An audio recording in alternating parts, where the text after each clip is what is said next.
আনুষ্ঠানিক পথ চলা শুরু, রাষ্ট্রপতির সূচনা বক্তব্য।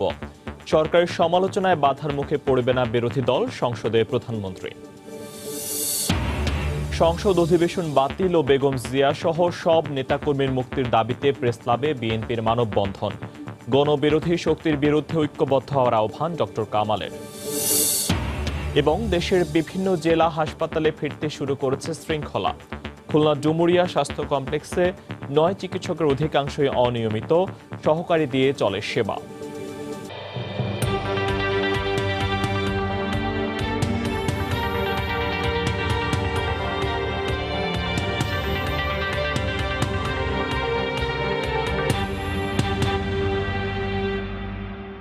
দেখছিলেন শিরোনাম, জনপদের সময়ে সঙ্গে আছি আমি ফয়সাল মোর্শেদ। আনুষ্ঠানিক যাত্রা শুরু হলো একাদশ জাতীয় সংসদ। সংসদ নেতা শেখ হাসিনা বললেন, সরকারের সমালোচনায় বাধার মুখে পড়বে না বিরোধী দল। উন্নত সমৃদ্ধ বাংলাদেশ গড়ে তোলায় এই সংসদের প্রধান লক্ষ্য বলেও জানান তিনি। বিকেল 3টায় শুরু হওয়া অধিবেশনে প্রথমে স্পিকার ও ডেপুটি স্পিকার নির্বাচন করা হয়। সদস্যবৃন্দ, আসসালামু আলাইকুম। নবীন প্রবীণের সরব একাদশ জাতীয় সংসদ। বিকেল 3টায় রেওয়াজ অনুযায়ী শুরু হয় এই সংসদের প্রথম অধিবেশন। উপস্থিত ছিলেন সংসদ নেতা প্রধানমন্ত্রী শেখ হাসিনা সহ শপথ নেয়া নির্বাচিত সংসদ সদস্যরা। শুরুতেই স্পিকার নির্বাচন। স্পিকার হিসেবে রংপুর 6 আসন থেকে নির্বাচিত সংসদ সদস্য ডক্টর শিরীন শারমিন চৌধুরীর নাম প্রস্তাব করেন আওয়ামী লীগের সাধারণ সম্পাদক এবং সড়ক পরিবহন ও সেতু মন্ত্রী ওবায়দুল কাদের। পরে বিনা প্রতিদ্বন্দ্বিতায় শিরীন শারমিন চৌধুরী তৃতীয়বারের মতো জাতীয় সংসদের স্পিকার নির্বাচিত হন। এরপর সংসদ সদস্যরা ডেপুটি স্পিকার হিসেবে আবারও অ্যাডভোকেট ফজলে রাব্বি মিয়াকে নির্বাচিত করেন। এই সংসদ অধিবেশনের সংসদ নেতার বক্তব্যে প্রধানমন্ত্রী শেখ হাসিনা জনগণের প্রতিনিধি হিসেবে স্ব দায়িত্ব পালনের জন্য সংসদ সদস্যদের প্রতি আহ্বান জানান। জনগণের প্রতিনিধি হিসেবে এখানে আমরা আমাদের স্ব দায়িত্ব পালন করব। আমাদের সবসময় মনে রাখতে হবে যে আমাদের ভোটাররা যারা আমাদের নির্বাচিত করে এখানে পাঠিয়েছেন, তাদের সার্বিক উন্নয়ন, তাদের স্বার্থ সংরক্ষণ এবং দেশের জন্য একটি শান্তিপূর্ণ অবস্থা বিরাজ করে। বিরোধী দলের সমালোচনায় কোনো বাধা আসবে না বলেও জানান সরকার প্রধান। গণতান্ত্রিক ধারায় সমালোচনা সবসময় গুরুত্বপূর্ণ এবং আমি এটুকু আশ্বাস দিতে পারি যে এই সমালোচনা আমাদের বিরোধী দলে যারা আছেন তারা যথাযথভাবে করতে পারবেন। এখানে আমরা কোনো বাধা সৃষ্টি করব না, কোনদিন বাধা আমরা দেইনি, দেব না। অতীতে যেমন আমরা এর পূর্বে সংসদ যখন চলেছে, আপনারা সকলে দেশবাসী দেখেছেন যে একটা চমৎকার পরিবেশের মধ্য দিয়ে সংসদ পরিচালিত হয়েছিল বলেই মানুষের আস্থা বিশ্বাস আমরা অর্জন করতে পেরেছিলাম। পরে একাদশ সংসদের রাষ্ট্রপতি মোহাম্মদ আব্দুল হামিদ সূচনা বক্তব্য দেন। বলেন, নির্বাচনে সংখ্যাগরিষ্ঠ বিজয় পাওয়া আওয়ামী লীগের নির্বাচনী ইস্তেহার বাস্তবায়নের চ্যালেঞ্জ মোকাবেলা করতে হবে ঐক্যবদ্ধভাবে। সরকার নির্বাচনী ইস্তেহারে বর্ণিত প্রতিশ্রুতি সমূহ বাস্তবায়নে বদ্ধপরিকর। এই সকল প্রতিশ্রুতি বাস্তবায়নের চ্যালেঞ্জ মোকাবেলায় সকলকে ঐকান্তিকভাবে কাজ করতে হবে। দেশে আইনের শাসন সুসংহত ও সম্বলিত রাখার ক্ষেত্রে সরকারের সর্বাত্মক প্রচেষ্টা অব্যাহত রয়েছে। তিনি সরকারের নানা উন্নয়নমূলক কর্মকাণ্ড জাতীয় সংসদে তুলে ধরেন। শক্তিশালী করা হয়েছে। ফেরদৌস লিপি, সময় সংবাদ, ঢাকা। এদিকে আবারও নির্বাচন প্রত্যাখ্যান করে সংসদ ভেঙে দিয়ে নিরপেক্ষ সরকারের অধীনে পুনরায় নির্বাচনের দাবি জানিয়েছে বিএনপি। একই সঙ্গে বেগম জিয়া সহ সব কারাবন্দী নেতাকর্মীর মুক্তির দাবি দলটির। সকালে জাতীয় প্রেসক্লাবের সামনে আয়োজিত মানববন্ধনে কথা বলেন বিএনপির শীর্ষ নেতারা। একাদশ জাতীয় সংসদ নির্বাচনের অনিয়ম নিয়ে শ্বেতপত্র প্রকাশ করা হবে জানিয়ে তারা বলেন, রাষ্ট্রযন্ত্র ব্যবহার করে আওয়ামী লীগ সরকার একদলীয় শাসন কায়েম করেছে। একাদশ জাতীয় সংসদ নির্বাচন পরবর্তী সংসদের প্রথম অধিবেশন বাতিল ও বেগম জিয়ার মুক্তিসহ নানা দাবিতে জাতীয় প্রেসক্লাবের সামনে মানববন্ধন করে বিএনপি। বেশিরভাগ শীর্ষ নেতাদের অনুপস্থিতিতেই নির্দিষ্ট সময় সকাল 11টার আগেই শুরু হয় ঘণ্টাব্যাপী এই মানববন্ধন। দলটির স্থায়ী কমিটির সদস্য ব্যারিস্টার মওদুদ আহমদ একাদশ জাতীয় সংসদ নির্বাচনকে প্রহসনের নির্বাচন উল্লেখ করে এর অনিয়ম তুলে ধরে শ্বেতপত্র প্রকাশের কথা জানান। তথ্যভিত্তিক একটি আমরা হোয়াইট পেপার বের করব, শ্বেতপত্র। শুধু তাই নয়, এই সরকারের পদত্যাগ দাবি করি এবং আগামীতে অতি শিগগির 3 থেকে 6 মাসের মধ্যে একটি নতুন নির্বাচন দিয়ে আমরা সবাই ঐক্যবদ্ধভাবে আন্দোলন করি। প্রধান অতিথির বক্তব্যে স্থায়ী কমিটির অপর সদস্য ডক্টর খন্দকার মোশাররফ হোসেন দাবি করেন, সরকার জনগণের ভোটাধিকার হরণ করে সংসদ গঠন করেছে। এই সরকার নির্বাচন কমিশন ষড়যন্ত্র করে যে তথাকথিত এমপিদের নাম ঘোষণা করেছে এবং একটি সংসদ ঘোষণা করেছে, তার সম্পূর্ণ অবৈধ। এই সংসদ গণতান্ত্রিক দেশসমূহের একটি কলঙ্কিত সংসদ। সভাপতির বক্তব্যে দলটির মহাসচিব মির্জা ফখরুল ইসলাম আলমগীর জনগণের প্রতিনিধিত্বহীন সংসদ গঠিত হয়েছে মন্তব্য করে আবারও নিরপেক্ষ সরকারের অধীনে নির্বাচনের দাবি জানান। ভোটের অধিকার তা হরণ করে এই আওয়ামী লীগের সরকার তাদের একটা দখলদারি পার্লামেন্ট দখলদারি একটি সরকার বসিয়েছে। অবিলম্বে এই নির্বাচন বাতিল করে একটি নিরপেক্ষ নির্বাচন কমিশনের মধ্য দিয়ে নিরপেক্ষ সরকারের অধীনে একটি নির্বাচন পুনরায় অনুষ্ঠান করতে হবে এবং দেশনেত্রী বেগম খালেদা জিয়া শক্তি দিতে হবে।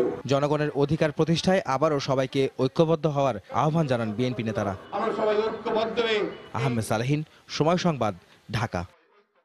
এদিকে গণবিরোধী শক্তির বিরুদ্ধে সবাইকে ঐক্যবদ্ধ হওয়ার আহ্বান জানিয়েছেন ঐক্যফ্রন্টের শীর্ষ নেতা ডক্টর কামাল হোসেন।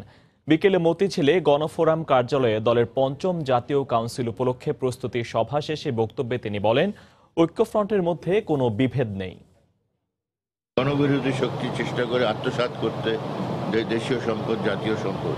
তো আমাদের সেই জিনিসটাকে জনগণের স্বার্থে রক্ষা করতে হলে পাহারা দিতে হয় যে না, এইগুলো যেন এই গণবিরোধী শক্তি এগুলো আত্মসাৎ যেন না করতে পারে। এখন আমাদের 16 কোটি মানুষকে যদি সত্যিকার অর্থে দেশের উপরে, সমাজের উপরে, সম্পদের উপরে নিয়ন্ত্রণ রাখতে হয়, সংগঠিত হতে হবে। জাতীয় ঐক্যফ্রন্ট 100 বার আছে, আমাদের ঐক্যফ্রন্ট হলো 16 কোটি মানুষকে নিয়ে, তো সেই ঐক্য তো অবশ্যই আছে। জনপদের সময়ে আরো থাকছে, নির্দেশ অমান্য করে বরগুনায় ডে নাইট স্কুলের নামে চলছে এসএসসি পরীক্ষার্থীদের কোচিং, জড়িতদের বিরুদ্ধে কঠোর হওয়ার হুঁশিয়ারি।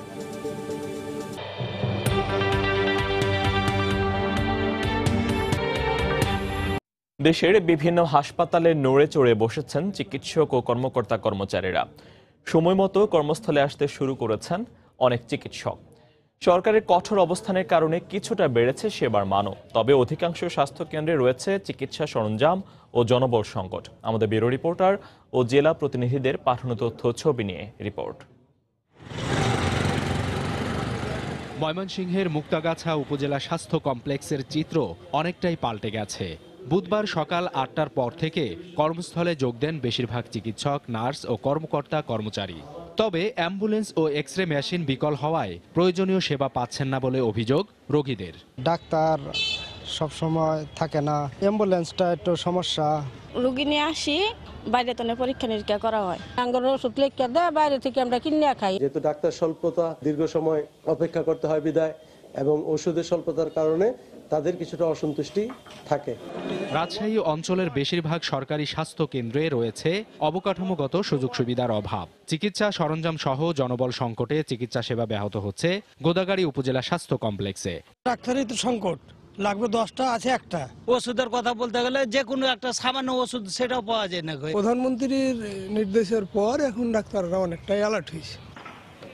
অস্বাস্থ্যকর পরিবেশে খুঁড়িয়ে খুঁড়িয়ে চলছে রংপুর মেডিকেল কলেজ হাসপাতালের সংক্রামক ব্যাধি ইউনিটের চিকিৎসা কার্যক্রম। বুধবার বেলা 11টা পর্যন্ত পাওয়া যায়নি কোনো চিকিৎসক। একজন নার্স ও একজন চতুর্থ শ্রেণীর কর্মচারী ছাড়া সংশ্লিষ্ট কোনো কর্মকর্তারও দেখা মেলেনি। পরিবেশ নোংরা, আমরা নিজেই সাফ করছি। তো আসে শুধু দেখে নাম শুনে চলে যায়, কিন্তু রোগীর কি সমস্যা এই সমস্যাগুলো দেখে না। ওনারা সকালবেলা ওখানে সেমিনার হয়, হয়, তারপরে আসে। ফেনীর দাগনভূঞা উপজেলার স্বাস্থ্য কমপ্লেক্সে রোগীদের ভিড় থাকলেও নেই পর্যাপ্ত চিকিৎসক। যারা আছেন প্রায় তারা কর্মস্থলে অনুপস্থিত থাকেন বলে অভিযোগ স্থানীয়দের। নেই গাইনি বিভাগের কোনো কনসালটেন্ট। এমবিবিএস এরা মানে থাকে না এখানে। রোগী কত কষ্ট যে এখানে আছে সেটা বলার মতো না। বড় সমস্যাটি দেখা যাচ্ছে আমাদের এখানে একজন গাইনি কনসালটেন্ট নেই। ইমার্জেন্সি ডিপার্টমেন্টে যদি কাজ করতে যায় ডাক্তাররা, তাহলে অ্যাটলিস্ট একদিনই 3 জন ডাক্তারের প্রয়োজন হয়। সেখানে আমাদের এই 2-3 জন ডাক্তারই কিন্তু আমরা পুরো 100% সার্ভিসটাই দিয়ে যেতে হচ্ছে। এছাড়া পিরোজপুর সদর হাসপাতালে এখনো বন্ধ হয়নি দালালদের দৌরাত্ম্য। 12 জন চিকিৎসকের বিপরীতে আছেন মাত্র 5 জন। দুর্ভোগ পোহাতে হয় চিকিৎসা নিতে আসা সাধারণ মানুষের। হাসপাতালের বহির্বিভাগে প্রতিদিন প্রায় 400 রোগী চিকিৎসা নিতে আসেন। সাবিত সারওয়ার, সময় সংবাদ। এদিকে নোয়াখালীতে বেসরকারি হাসপাতাল ও ডায়াগনস্টিক সেন্টারে অভিযান চালিয়ে 5টি প্রতিষ্ঠানকে 3 লাখ টাকা জরিমানা করেছেন ভ্রাম্যমাণ আদালত। সকালে শহরের মাইজদি এলাকায় নির্বাহী ম্যাজিস্ট্রেট মোহাম্মদ রকুনুজ্জামান খানের নেতৃত্বে অভিযান চালানো হয়। এ সময় বিভিন্ন অনিয়মের অভিযোগে নোয়াখালী প্রাইভেট হাসপাতালকে 1 লাখ, সিটি হাসপাতালকে 80,000, এমআর হাসপাতালকে 45,000 টাকা জরিমানা করা হয়। এছাড়া গ্রিন ডায়াগনস্টিক সেন্টারকে 45,000 ও অন্য আরও একটি হাসপাতালকে 40,000 টাকা জরিমানা করেন নির্বাহী ম্যাজিস্ট্রেট।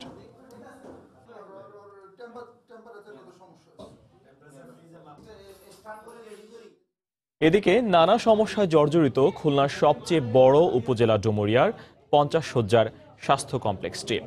বিশাল জনগোষ্ঠীর প্রয়োজনের তুলনায় সেবা সুযোগ সুবিধাও কম। অন্যদিকে নির্ধারিত সময়ে পাওয়া যায় না চিকিৎসক। জনবল সংকটে প্রায়ই বন্ধ থাকে অপারেশন থিয়েটার। দীর্ঘদিন ধরে অচল এক্স-রে মেশিনটিও। তরিকুল ইসলামের রিপোর্ট, ক্যামেরায় ছিলেন নেয়ামুল হোসেন কোচি। 28 জানুয়ারি সকাল 10টা, খুলনার ডুমুরিয়া উপজেলা স্বাস্থ্য কমপ্লেক্স। প্রায় প্রতিটি দপ্তরই ফাঁকা, কোনো কোনো কক্ষ তালাবদ্ধ। চিকিৎসক ছাড়া সহকারীদের দিয়ে চলছে জরুরি বিভাগ। কয়েকজন রোগী বাইরে চিকিৎসকের অপেক্ষায় রয়েছেন। সিভিল সার্জনের বিনা অনুমতিতে বেশ কয়েকদিন ধরে ভারতে অবস্থান করছেন উপজেলা স্বাস্থ্য ও পরিবার পরিকল্পনা কর্মকর্তা ডাক্তার মুকুল কুমার মজুমদার। ভারপ্রাপ্ত একজনকে দিয়ে চলছে আবাসিক মেডিকেল অফিসারের কার্যক্রম। চিকিৎসকের অভাবে বন্ধ রয়েছে অপারেশন কার্যক্রম। বিকল এক্স-রে মেশিন। পুরুষ ও মহিলা ওয়ার্ডে রোগী ভর্তি থাকলেও তাদের ভাগ্যে খুব বেশি জোটে না সরকারি ওষুধ। চিকিৎসা সেবা নিয়ে রয়েছে রোগীদের বিস্তর অভিযোগ। ওষুধপাতি লিখে দেয়, এরা ওষুধ দেয় না, খুলনা থেকে আনতে হয়। কোনো ভালো দেখানোর মতো কোনো ডাক্তার নাই। এই রিপোর্ট করার কারণে দেখা যাচ্ছে কি চলতি পথে অনেক রোগী খুলনায় যাওয়ার আগে মারা গেছে। একজন এমবিবিএস ডাক্তার থাকার কথা জরুরি বিভাগে, কিন্তু থাকেন না। যারা অ্যাসিস্ট্যান্ট তাদের দিয়েই রোগী দেখায়। ভারপ্রাপ্ত মেডিকেল অফিসার জানান, ডুমুরিয়া স্বাস্থ্য কমপ্লেক্সের জনবল সংকটের কারণে পূর্ণাঙ্গ স্বাস্থ্যসেবা প্রদানে হিমশিম খেতে হচ্ছে। চেষ্টা করছি স্বল্প সংখ্যক জনবল নিয়ে কিভাবে সর্বোচ্চ পরিমাণ সেবা এই জনগোষ্ঠীকে প্রদান করা যায়। খুলনা সিভিল সার্জন জানান, উপজেলা স্বাস্থ্য ও পরিবার পরিকল্পনা কর্মকর্তার অনুপস্থিতির বিষয়ে বিভাগীয় ব্যবস্থা নেওয়া সহ এর সাথে সম্পৃক্ত সকলকে নিয়মিত হাজিরার আওতায় আনা হবে। কর্মস্থল ত্যাগ করেছে, এ বিষয়টি আমি যেটা বিভাগীয় ব্যবস্থা নেওয়া দরকার সেটি আমি করব। আগামী 31শে জানুয়ারির ভিতরে আমরা মনে করছি কর্মকর্তা কর্মচারী, বিশেষ করে ডাক্তার, নার্স, তাদেরকে আমরা নিয়মিত হাজিরার আওতায় আনতে পারব। ডুমুরিয়া স্বাস্থ্য কমপ্লেক্সে 36 জন চিকিৎসকের পদের বিপরীতে 9 জন চিকিৎসক কর্মরত রয়েছেন। তরিকুল ইসলাম, সময় সংবাদ, খুলনা। উপজেলা নির্বাচনকে ঘিরে আবারও সরগরম হয়ে উঠছে ময়মনসিংহের রাজনৈতিক অঙ্গন। জেলার 13টি উপজেলার নির্বাচন নিয়ে চলছে নানা আলোচনা। বিএনপি সহ অন্য দলগুলোর কোনো তৎপরতা না থাকলেও আওয়ামী লীগের সম্ভাব্য প্রার্থীরা দলীয় মনোনয়ন নিশ্চিত করতে চালাচ্ছেন জোর প্রচেষ্টা। ভোটাররা চান সব দলের অংশগ্রহণে শান্তিপূর্ণ সুষ্ঠু নির্বাচন। জনবান্ধব ও সমাজ গঠনে অঙ্গীকারাবদ্ধ প্রার্থীদের উপজেলা নির্বাচনে মনোনয়ন দিতে রাজনৈতিক দলগুলোর প্রতি আহ্বান জানান তারা।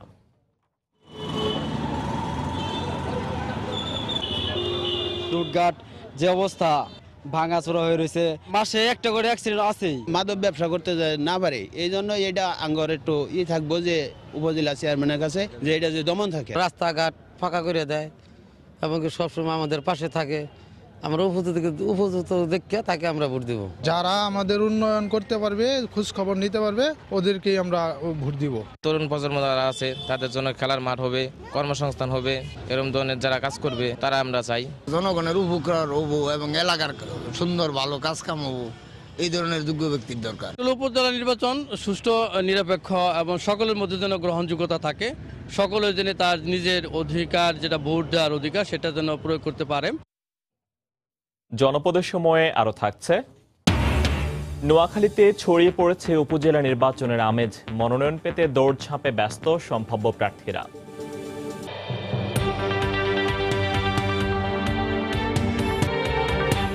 উপজেলা নির্বাচন নিয়ে সাধারণ মানুষের প্রত্যাশার খবর জানাতে ময়মনসিংহের মুক্তাগাছা থেকে যোগ দিচ্ছেন সহকর্মী হারুনুর রশিদ। সরাসরি যাচ্ছে তার কাছে। ময়মনসিংহের যে 13টি উপজেলা আছে সবগুলো উপজেলায় ইতিমধ্যেই উপজেলা নির্বাচনের যে হাওয়া সেই হাওয়া বেশ জোরে সোরেই বইতে শুরু করেছে। যারা বিভিন্ন দল থেকে উপজেলা নির্বাচনে প্রার্থী হতে চান তারা তাদের তৎপরতা অব্যাহত রেখেছেন এবং প্রাথমিকভাবে তারা তৃণমূল পর্যায়ের নেতাকর্মীদের সাথে যোগাযোগ রাখছেন, উপজেলা, জেলা এবং কেন্দ্রের সাথেও যোগাযোগ রাখছেন তাদের মনোনয়ন নিশ্চিত করার বিষয়ে।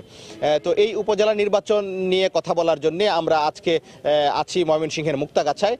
মুক্তাগাছার পৌরসভা চত্বরে আমরা জড়ো হয়েছে। আমাদের সাথে মুক্তাগাছার বেশ কয়েকজন বিশিষ্ট ব্যক্তি আছেন, আমরা তাদের সাথে উপজেলা নির্বাচন নিয়ে কথা বলবো। আমি প্রথমেই যেতে চাই, আমার ডান পাশে আছেন মুক্তাগাছা উপজেলা মুক্তিযোদ্ধা সংসদের কমান্ডার মোহাম্মদ আবুল কাশেম। আমি আপনার কাছে একটু জানতে চাইবো যে উপজেলা নির্বাচনটা আপনারা কেমন চান বা রাজনৈতিক দলগুলো কেমন প্রার্থী দিবে, কেমন প্রার্থী আপনার পছন্দ, একটু যদি বলেন। আমরা চাই সকল দলের অংশগ্রহণে নির্বাচন হোক, নির্বাচন ফেয়ার হোক। আমরা প্রার্থী, আমাদের প্রত্যাশা বিভিন্ন রাজনৈতিক দল তাদের দলীয় প্রার্থী দিবে, কিন্তু সেটা যেন আদর্শিক প্রার্থী হয় এবং সবার কাছে গ্রহণযোগ্য হয় তেমন প্রার্থী চাই। আর আমাদের কমিটমেন্ট হইল আমরা চাই যে মুক্তিযুদ্ধের চেতনায় বিশ্বাসী বিভিন্ন দলে এই ধরনের প্রার্থী আছে, তাদের অংশগ্রহণ আমরা প্রত্যাশা করি এবং কোনো অবস্থাতেই যেন স্বাধীনতা বিরোধী, যুদ্ধ অপরাধী পরিবারের কোনো সদস্য এই নির্বাচনে অংশগ্রহণ না করে এবং কোনো রাজনৈতিক দল তাদের মনোনয়ন না দেয়, সেটা আমাদের প্রত্যাশা। আর আমাদের প্রত্যাশা মুক্তাগাছায় আমাদের 17টা বধ্যভূমি আছে, যে বধ্যভূমিগুলি অরক্ষিত এবং সেগুলি সংস্কারের প্রয়োজন। বিগত সময়ে আমরা অনেক চেষ্টা করেছি সেগুলিকে সংস্কারে আনার জন্য এবং মুক্তিযুদ্ধের চেতনা যদি সমুন্নত রাখতে হয় তাহলে মুক্তিযুদ্ধের স্মৃতিচিহ্নগুলির সংস্কার প্রয়োজন, বধ্যভূমিগুলিতে স্মৃতিসৌধের প্রয়োজন। সেগুলি আমরা প্রত্যাশা করি আগামী দিন যারা এই স্থানীয় সরকারের চেয়ারে বসবেন, বিশেষ করে চেয়ারম্যান সাহেব, তিনি যেন এই চেতনায় বিশ্বাসী হন এবং তার দ্বারা যেন এই কাজগুলি হয়। ধন্যবাদ। আমি চেষ্টা করবো আপনার কাছে আবার আসার জন্য। আমি একটু যেতে চাই, আমার ডান পাশে আছেন মাহবুব আলম রতন, তিনি দুর্নীতি প্রতিরোধ কমিটির সদস্য। আমি একটু আপনার কাছে জানতে চাইবো যে এই মুক্তাগাছায় আসলে উপজেলা চেয়ারম্যান বা উপজেলা পরিষদে যারা আসবেন তারা উন্নয়নের ক্ষেত্রে কোন কোন বিষয়গুলোকে প্রাধান্য দিবেন অগ্রাধিকার ভিত্তিতে, আপনি কি মনে করেন? আসলে বর্তমান সময়ে সবচাইতে গুরুত্বপূর্ণ যে বিষয়টা সেটা হচ্ছে যে আমাদের মুক্তাগাছা ক্ষেত্রে অন্তত গ্রামীণ অবকাঠামোটার প্রতি খুবই যত্ন দেওয়া প্রয়োজন। কারণ এখানে অনেক রাস্তা আছে কাঁচা, যেগুলি এখনো পাকা হয় নাই। যে সমস্ত পাকা রাস্তাগুলি আছে এটার সংখ্যা কাঁচা রাস্তার তুলনায় খুবই কম। আর কাঁচা রাস্তাগুলিকে মানুষের মানে দুর্ভোগ থেকে আমার মনে হয় যে বাঁচানোর জন্য এই জিনিসটার প্রতি খুবই গুরুত্ব দেওয়া প্রয়োজন। সবার উপর একজন সৎযোগ্য একজন ভালো মানুষ যদি হন তাহলে আমার মনে হয় এই জিনিসটার প্রতি অবশ্যই গুরুত্ব দিবেন। আর তাছাড়া আমাদের এই যুব সমাজ আস্তে আস্তে নানাভাবে এডিক্টেড হয়ে যাচ্ছে। তো আমার মনে হয় যে এই ক্ষেত্রটাও একজন রাজনীতিবিদদের, সচেতন রাজনীতিবিদদের খুবই গুরুত্ব সহকারে দেখা উচিত। এবং পাশাপাশি আরেকটা বিষয় না বললেই নয়, দুর্নীতি যে বিষয়টা আমাদের সমাজের প্রত্যেকটা রন্ধ্রে রন্ধ্রে আছে, এই দুর্নীতিটাকে প্রথমত প্রতিহত করতে পারলে এবং গুরুত্ব সহকারে কোনো রাজনীতিবিদ যদি এটাকে আমার মনে হয় যে হ্যান্ডেলিং করে, আমার মনে হয় যে আমার অনেক কিছুই আমাদের দেশে এবং আমাদের এই মুক্তাগাছায় সুন্দরভাবে সুষ্ঠুভাবে চলবে। ধন্যবাদ। আমি একটু যেতে চাই, আমার ডান পাশে আছেন কলেজের শিক্ষক সহকারী অধ্যাপক মোহাম্মদ আখতারুজ্জামান। আমি আপনার কাছে একটু জানতে চাইবো যে আসলে এই উপজেলা নির্বাচনটা নিয়ে আপনার প্রত্যাশাটা কি বা এই এলাকার উন্নয়নে আসলে কোন কোন বিষয়গুলিকে গুরুত্ব দেওয়া উচিত?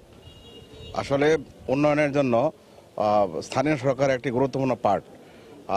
এই উন্নয়নকে একদম তৃণমূল পর্যায়ে অর্থাৎ গ্রাম পর্যায়ে পৌঁছে দিতে গেলে যোগ্য নেতৃত্বের অবশ্যই এর কোনো বিকল্প নাই। তো আমরা আশা করব সামনে যে উপজেলা নির্বাচন, ইতিমধ্যে প্রার্থীদের মধ্যে তোড়জোড় শুরু হয়েছে। তারা তৃণমূল পর্যায়ে বিভিন্ন পর্যায়ের ভোটারদের মাঝে গণসংযোগ করতেছে। বিভিন্ন দলীয় যারা নমিনেশন পাবেন তারা অবশ্যই যাতে মুক্তিযুদ্ধের চেতনায় উজ্জীবিত এবং যারা দুর্নীতিমুক্ত এবং যাদের তৃণমূল পর্যায়ে জনগণের সাথে সম্পৃক্ততা আছে এরকম প্রার্থী যদি দল নমিনেশন দেয় তাহলে অবশ্যই মুক্তাগাছা উন্নয়ন হবে। মুক্তাগাছা আসলে ঐতিহ্যবাহী একটি উপজেলা, এখানে রাজা জমিদারদের শাসিত অঞ্চল। ওই তুলনায় মুক্তাগাছার যে এখনও অনেক অঞ্চল আছে যেখানে পাকা রাস্তা নাই, স্কুল, তারপরে তো মাদ্রাসা, শিক্ষা প্রতিষ্ঠান, ধর্মীয় প্রতিষ্ঠান, এগুলো সংস্কারের অভাব আছে। তো একজন যোগ্য নেতৃত্ব যদি আমরা পাই তাহলে অবশ্যই সেই সকল অবহেলিত অঞ্চলগুলো উন্নয়ন হবে, এটা আমি দৃঢ়ভাবে বিশ্বাস করি। সরকারের এদিকে নজর দেওয়া উচিত। ধন্যবাদ। আমি একটু যেতে চাই, আমার ডান পাশে আছেন একজন নারী নেত্রী, তিনি নারী সংস্থার মুক্তাগাছা উপজেলার চেয়ারম্যান। আমি একটু আপনার কাছে জানতে চাইবো যে উপজেলা চেয়ারম্যানদের কাছে আসলে নারী সমাজের পক্ষ থেকে কি প্রত্যাশা, বা আপনারা এই উপজেলা নির্বাচন নিয়ে কি ভাবছেন, বা যারা প্রতিনিধি নির্বাচিত হয়ে আসবেন তাদের কাছে আপনাদের কি প্রত্যাশা? আমি একজন নারী সংগঠনের নেত্রী হিসাবে আমার প্রত্যাশা এই উপজেলা পরিবার, সমাজ, শিক্ষাক্ষেত্র এবং কর্মক্ষেত্র সকল স্তরে নারীরা সম অধিকার পাবে এবং তাদের উন্নয়ন করা সম্ভব হবে, এবং যে পরিষদই আসুক না কেন সেই পরিষদ সক্রিয়ভাবে নারী উন্নয়নে কাজ করবে, নারীর সমতা রক্ষা করবে এবং সর্বোপরি এই বাল্যবিবাহ রোধে কাজ করবে, ইপটিজিং বা নারীদের সকল প্রকার সহিংসতা থেকে মুক্ত করার মানসিকতা তার ভিতরে থাকবে, এবং সবচাইতে বড় কথা যেটা, এবং স্বচ্ছতা এবং জবাবদিহিতা থাকবে এই পরিষদের সকল কাজে। নারী উন্নয়নের প্রতি উনি এই পরিষদ খেয়াল রাখবে এবং এই নারী উন্নয়নের মাধ্যমে এই মুক্তাগাছাবাসীর পক্ষ থেকে এবং মুক্তাগাছাবাসীর সকলের পক্ষ থেকেই একেবারে সর্বোপরি দেশের উন্নয়ন সম্ভব এই নারী উন্নয়নের মাধ্যমে, এবং নারীর উন্নয়ন সম্ভব না হলে কোনো ক্ষেত্রেই সর্বোপরি উন্নয়ন সম্ভব নয়, এটা আমি বিশ্বাস করি। আমি আশা রাখছি আগামী পরিষদে যারা আসবেন তারা এই নারী উন্নয়নের প্রতি খেয়াল করবেন এবং সর্বোপরি সকল উন্নয়নে বাধা দূর করবেন, এটাই আমার প্রত্যাশা।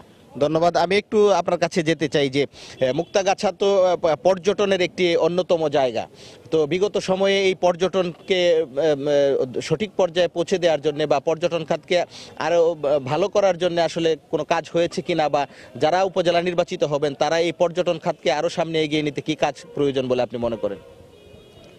এটা পরিকল্পিতভাবে আমাদের এই মুক্তাগাছায় যে সমস্ত জায়গা পর্যটনের কেন্দ্র হিসাবে পরিকল্পিতভাবে এই সমস্ত জায়গায় পর্যটকদের অবস্থানের জন্য বা তাদের আকৃষ্ট করার জন্য বেশ কিছু পরিকল্পনা গ্রহণ করে কাজ করতে হবে, এবং সেটা করতে পারলে মুক্তাগাছায় পর্যটনের একটা ক্ষেত্র হতে পারে, এবং সেই দিকে লক্ষ্য করে স্থানীয় প্রশাসন পরিকল্পনা গ্রহণ করলে তবেই এটা উন্নয়ন সম্ভব।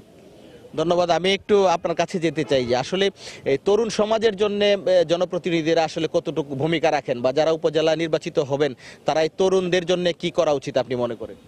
আসলে একটু আগে যে মাহবুলাম রতন যেটা বলছে যে বর্তমান যুব সমাজ বিভিন্নভাবে বিভিন্ন নেশায় আসক্ত, যাতে তরুণ সমাজ মাদক মুক্ত হয়ে একদম মানে সঠিক জাতি হিসাবে গড়ে উঠতে পারে এদিকে নজর দেওয়া উচিত।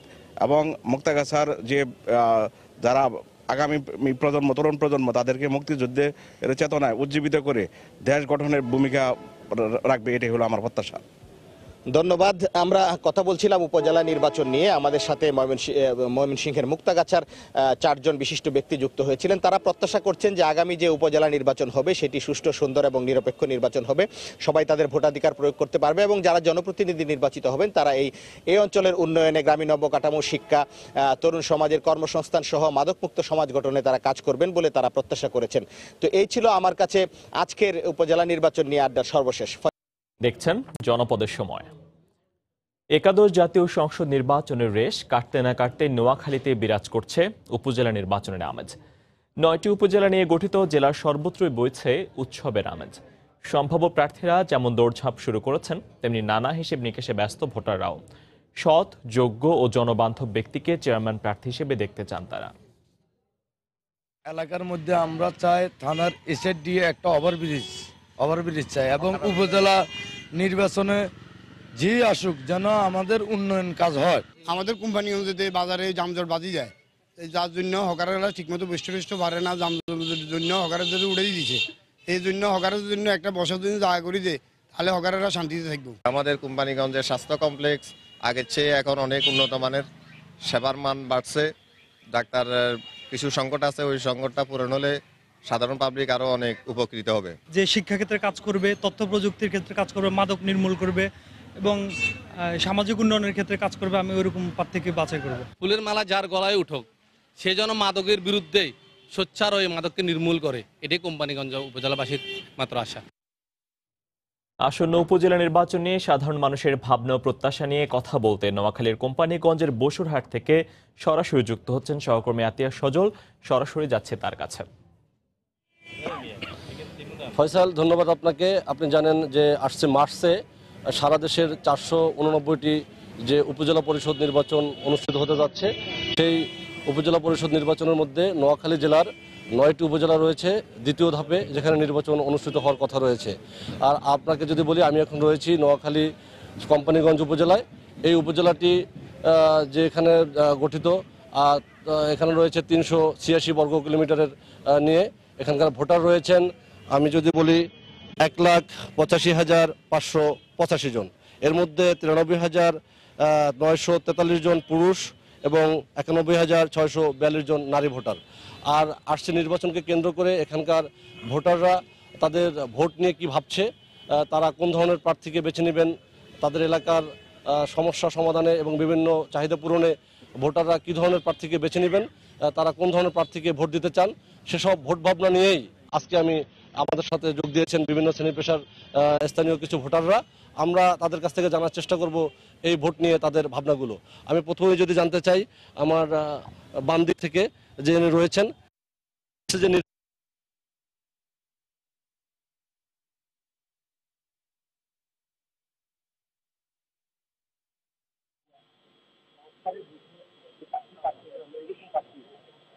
করবেন, আমরা সেরকম প্রার্থী চাইব যে লেখাপড়া উন্নতি করবে, নদী ভাঙ্গন, বেড়িবাঁধ সংস্কারে যে সমস্ত যে প্রার্থী কাজ করবেন, আমরা এরকম প্রার্থী চাই। জানলেন, শুনলেন যে উনি কিছু প্রার্থী প্রত্যাশার কথা বললেন বা প্রার্থীর কথা বললেন। আপনারা কি ধরনের প্রার্থী চাচ্ছেন ভোটের জন্য, বা কাকে বেছে নেবেন? আমি প্রথমে সময় টিভিকে ধন্যবাদ জানাচ্ছি এবং সময় টিভির মাধ্যমে দেশবাসীকে আমি সালাম শুভেচ্ছা জানাচ্ছি। আসলে আমরা চাই যে কোম্পানিগঞ্জের শিক্ষা ব্যবস্থা, কোম্পানিগঞ্জে প্রাথমিক, মাধ্যমিক এবং কলেজের সমস্ত শিক্ষা ব্যবস্থা যেন যিনি প্রার্থী হবেন, যিনি জয়লাভ করবেন, তিনি যেন এটা সুষ্ঠু পরিবেশ বিরাজ করে, যেন ছাত্রছাত্রীদের মাঝে যেন তারা লেখাপড়া সুষ্ঠুভাবে পরিচালনা করতে পারে, যেন চালিয়ে যেতে পারি আমরা। আর পাশাপাশি মাননীয় প্রধানমন্ত্রী জননেত্রী শেখ হাসিনা যে ঘোষণা দিয়েছেন যে জঙ্গিবাদ, মাদকাসক্ত বিষয় এবং দুর্নীতির বিরুদ্ধে জিরো টলারেন্স, তো সেই সূত্র ধরে আমি বলতে চাই যে কোম্পানিগঞ্জের যুব সমাজ, ছাত্র সমাজ যেন মাদকাসক্ত থেকে দূরে থাকতে পারে, সেই বিষয়ে যিনি জয়লাভ করবেন, আমরা তার থেকে এই বিষয়টা এটাই আমরা প্রত্যাশা করি, যেন এটাকে এটা যেন তিনি কার্যকরী পদক্ষেপ যিনি নেবেন, আমরা তার থেকে এটাই আশা করি। ধন্যবাদ। শুনলেন, আমরা এখন একজন আমার পাশে রয়েছেন তরুণ ভোটার, যে তার তরুণ ভোটার হিসেবে আপনি আপনার প্রথম ভোটটা কোন ধরনের প্রার্থীকে দিতে চান, আপনাদের প্রত্যাশা কি, প্রাপ্তিটা কি জান?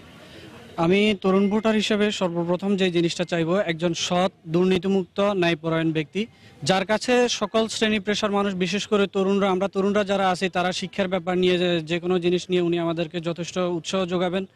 এবং আমাদের এখানে একটা বিদ্যালয় আছে, মুজিব মহাবিদ্যালয়, তো এটাতে বিগত বছরগুলোতে অনার্স কোর্স চালু ছিল না, গত কয়েক বছর হলো মাত্র, গত বছর আমাদের এখানে কয়েকটা সাবজেক্ট আসছে। তো আমাদের শিক্ষার জন্য আমাদের জেলা শহরগুলোতে যেতে হয় অনার্স শিক্ষার জন্য, কিন্তু আমাদের এখানে যদি একটা ভালো এখানে আরো কোর্স যদি বাড়ানো হয়, তাহলে আমাদের এখানকার যে নারীরা আছে কিংবা যে তরুণরা আছে, তারা এখানে শিক্ষাটা নিতে পারবে। শিক্ষার ক্ষেত্রে যারা অবদান রাখবে তাকেই আমরা বেছে নেব। আর আমাদের এখানে বর্তমানে কোম্পানিগঞ্জে বড় একটা চর জাগতেছে, সেটা হচ্ছে উড়িচর। তরুণ হিসাবে আমি চাইবো, যারা নদী ভাঙনের একটা বড় সমস্যা এখানে, তো নদী ভাঙনের ফলে যারা বাস্তুহারা হয়েছে, তাদেরকে উড়িচরের এখানে যে ভূমি একটা বড় একটা দখলদারিত্বের বাণিজ্য চলছে, ওইখানে বড় একটা জমি দখল দখল করার পায় তারা চলতেছে, সবাই ভূমিহীনদের জায়গা দখল করতেছে। ওইখান থেকে ভূমিগুলোকে সরকারিভাবে দখলমুক্ত করে তো যারা বাস্তুহারা আছে তাদেরকে বাসস্থানের ব্যবস্থা করা এবং ওইখানে কিছু শিক্ষা প্রতিষ্ঠান করা। তথাপি যারা শিক্ষাক্ষেত্রে শিক্ষানুরাগী এরকম ব্যক্তিকে আমরা বিশেষত আমাদের ভোট দেওয়ার সময়, প্রথম ভোট দেওয়ার সময় আমরা বিবেচনায় রাখবো। যদি শিক্ষার ক্ষেত্রে অগ্রসর না হতে পারি, আমাদের শিক্ষাক্ষেত্রে অনেক পিছিয়ে আছি আমরা, আমাদের শিক্ষাটা অনেক আগে নেওয়া দরকার। চেষ্টা করবো আবার আসার। আমি এরপরে জানতে চাইবো আমার ডান থেকে যদি বলি যে আপনাদের এখানে যে অনেক প্রবাসী অধ্যুষিত রয়েছেন, একজন প্রবাসী হিসেবে আপনার এই প্রবাসীদের উদ্দেশ্যে কিছু বলার আছে কিনা, বা আপনাদের যে প্রার্থী থাকবে তার উদ্দেশ্যে কিছু বলার আছে কিনা? আমি প্রথমে বলতে চাই আমি একজন প্রবাসী, আমি অনেক দিন পর্যন্ত প্রবাসে থাকি। আমরা কষ্টে উপার্জিত করে দেশে পাঠাই, এগুলো কোনো কাজে লাগাতে পারে না। অনেক সময় আমরা ঝামেলা পড়তে হয়, এয়ারপোর্টে যাই আমরা অনেক পেরেশানি করতে হয়। এগুলো যেন আমাদের যেন সঠিকভাবে পরিচালনা করে এবং কি তারা যেন এখানে কোম্পানিগঞ্জে যারা বোর্ডে আসবে তারা যেন সঠিকভাবে এগুলো নিয়ন্ত্রণ করতে পারে এবং কি ভালোভাবে পরিচালনা করতে পারে, ওদেরকে আমরা চাই এবং কি বেছে নেব ইনশাআল্লাহ। ধন্যবাদ। আমি জানতে চাবো আপনার কাছে যে আপনাদের এই কোম্পানিগঞ্জের সামাজিক অবকাঠামো বা বিভিন্ন দিক থেকে আপনাদের প্রার্থীর কাছে কোনো প্রত্যাশা আছে কিনা, কেমন চান আপনারা? ধন্যবাদ আতিয়াস সজল এবং সময় টিভিকে। আমি তৃণমূলের ভোট ভাবনা থেকে বলতে চাই, দেশের তাবৎ লোক পরিবর্তনের কথা বলে কিন্তু নিজেকে বদলায় না, নিজেকে পরিবর্তন করে না। আমি এমন প্রার্থীও প্রত্যাশা করি।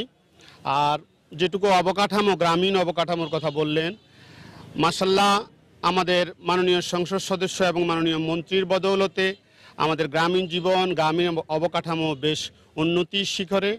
আমরা আরেকটা প্রত্যাশা করছি, মাননীয় প্রধানমন্ত্রী জননেত্রী শেখ হাসিনার গ্রাম হবে শহর এই কনসেপ্টকে যারা বুকে ধারণ করে গ্রামীণ অবকাঠামোকে শহরের মতো ঢেলে সাজাবে সেই প্রত্যাশাই করছি এবং সৎ ও নিষ্ঠাবান যোগ্য প্রার্থী আশা করছি। সাথে সাথে একটু আগে আপনি শুনলেন এখানে জেগে উঠছে একটা বিশাল চর, এই চর কেউ হাজার হাজার একরের মালিক হবে সেই প্রত্যাশা আমি না করে বাস্তুহারা ভূমিহীনদের মধ্যে ন্যায্যভাবে বন্টন করবে এই প্রত্যাশায় আমি এমন প্রার্থীর কাছে করছি। ধন্যবাদ। ধন্যবাদ আপনাকে। আমি আমার ডানে রয়েছেন একজন সংস্কৃতি কর্মী, ওনার কাছে জানতে চাইবো যে আপনাদের সংস্কৃতির বিকাশে যে আপনাদের প্রত্যাশাটা কেমন থাকবে তাদের কাছে একটু বলবেন।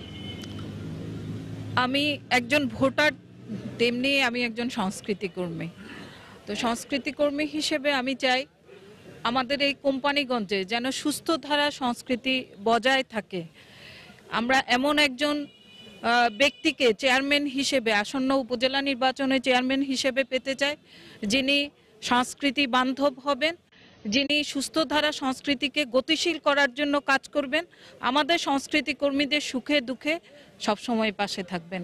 এমন একজন ব্যক্তিকে চাই যিনি সৎ নিষ্ঠাবান হবেন, যিনি মাদক এবং দুর্নীতির বিরুদ্ধে জিরো টলারেন্স থাকবে, এমন একজন শিক্ষিত, শিক্ষানুরাগী, সংস্কৃতি বান্ধব একজন ব্যক্তিকেই আমরা চাই চেয়ারম্যান হিসেবে।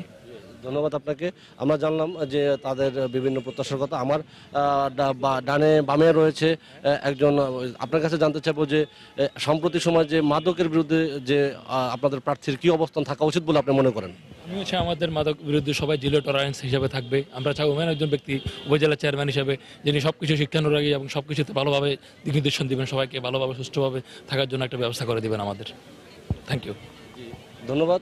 আপনারা শুনলেন আমাদের এখানকার বিভিন্ন যারা এখানে রয়েছেন, এখানকার স্থানীয় ভোটার, তারা তাদের বিভিন্ন ভাবনা, তাদের যে কাঙ্ক্ষিত প্রার্থী রয়েছেন সেই প্রার্থীদের কাছে যে প্রার্থীকে তারা নির্বাচিত করতে চান বা যারা নির্বাচিত হয়ে আসবেন সে সকল উপজেলা পরিষদের সেই নির্বাচিত প্রার্থী যারা থাকবেন, তারা জনপ্রতিনিধি যারা হবেন, তারা এই কোম্পানিগঞ্জের এখানকার যে ভূমির বিষয় রয়েছে, এখানকার যে ভূমি রয়েছে বিশেষ করে চরাঞ্চলে, এখানকার আপনি জানেন যে কোম্পানিগঞ্জটা হচ্ছে একটা উপকূলীয় এলাকা। এই উপকূলীয় এলাকার বিশেষ একটা অংশে হাজার হাজার একর, আমার জানা মতে প্রায় 1500 হেক্টর জমির মতো রয়েছে, যেখানে অনাবাদি কৃষি এবং খাস জমি রয়েছে। এসব খাস জমি ভূমিহীনদেরকে না দেওয়ার কারণে এটা বিভিন্নভাবে বন্টন হয় না, ভূমি দখল হয়। সব কিছু মিলেই এখানকার জনপ্রতিনিধিরা এই সার্বিক বিষয়ে এখানকার বক্তারা যেগুলো বলেছেন সেগুলো সমাধানে তারা কার্যকরী ভূমিকা ভবিষ্যতে রাখবেন, এমনটাই প্রত্যাশা করছেন এখানকার সাধারণ ভোটাররা। এই ছিল এখানকার মতো মোর্শেদ। সরকারের নির্দেশ অমান্য করে এসএসসি পরীক্ষার আগ মুহূর্তেও বরগুনায় চলছে অবাধে কোচিং বাণিজ্য। দায়ভার এড়াতে কোচিং ব্যবসায়ীরা অবলম্বন করছে ভিন্ন পন্থা। অনেকেই কোচিং চালাচ্ছেন ডে নাইট স্কুল ক্লাসের নামে। বিস্তারিত জানাচ্ছেন এম এ আজিম, ক্যামেরায় ছিলেন রিপন মালি। দুপুর গড়ালেই বই ভর্তি ব্যাগ কাঁধে ফেলে কোচিংগুলোতে শিক্ষার্থীদের এমন ছুটতে থাকার দৃশ্য বরগুনার কলেজ রোড ও ব্রাঞ্চ রোডের বিভিন্ন অলিতে গলিতে। অক্সফোর্ড রেসিডেন্সিয়াল মডেল স্কুল নামের এই প্রতিষ্ঠানটিতে ঢুকতে গেলেই তোপের মুখে পড়তে হয় একজন শিক্ষকের।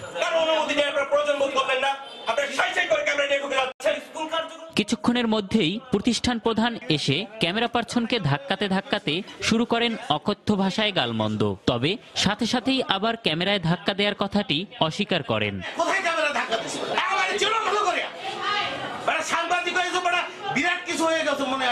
এর পাশেই evergreen, Abdul Khalek school and college সহ বেশ কয়েকটি প্রতিষ্ঠানে দায় এড়াতে রাতের ক্লাসের নামে কোচিং চলছে দুপুর ৩টা থেকে সন্ধ্যা ৬টা পর্যন্ত, যেখানে উপস্থিত বিভিন্ন ক্লাসের সাথে এসএসসি পরীক্ষার্থীরাও। তাদের মতে রাতে পাঠদান বন্ধ মানেই কোচিং বন্ধ।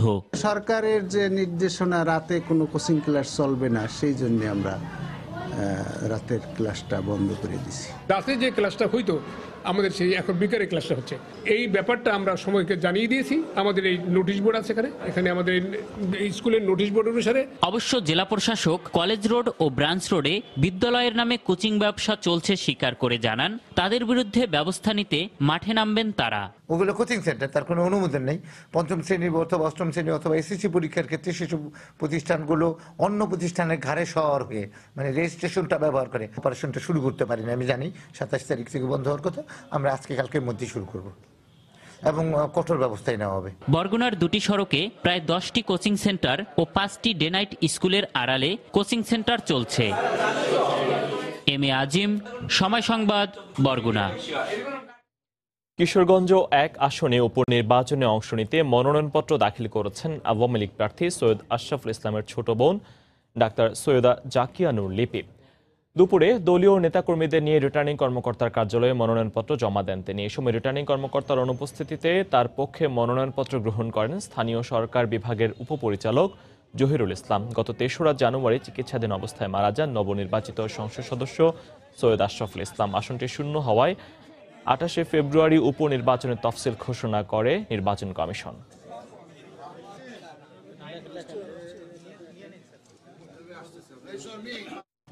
এ পর্যায়ে শিরোনামগুলো জানিয়ে দিচ্ছি আরেকবার। একাদশ জাতীয় সংসদের আনুষ্ঠানিক পথচলা শুরু, রাষ্ট্রপতির সূচনা বক্তব্য। সরকারের সমালোচনায় বাধার মুখে পড়বে না বিরোধী দল, সংসদে প্রধানমন্ত্রী। সংসদ অধিবেশন বাতিল ও বেগম জিয়া সহ সব নেতাকর্মীর মুক্তির দাবিতে প্রেসক্লাবে বিএনপির মানববন্ধন, গণবিরোধী শক্তির বিরুদ্ধে ঐক্যবদ্ধ হওয়ার আহ্বান ডক্টর কামালের। এবং দেশের বিভিন্ন জেলা হাসপাতালে ফিরতে শুরু করেছে শৃঙ্খলা। খুলনার ডুমুরিয়া স্বাস্থ্য কমপ্লেক্সে 9 চিকিৎসকের অধিকাংশই অনিয়মিত, সহকারী দিয়ে চলে সেবা। এই ছিল এখনকার মতো। যে কোনো খবর পেতে ভিজিট করুন সময়নিউজ.tv। আপনার মোবাইলে সময় সংবাদ দেখতেও সকল খবর পেতে ডাউনলোড করুন সময় অ্যাপ আর সঙ্গে থাকুন সময়।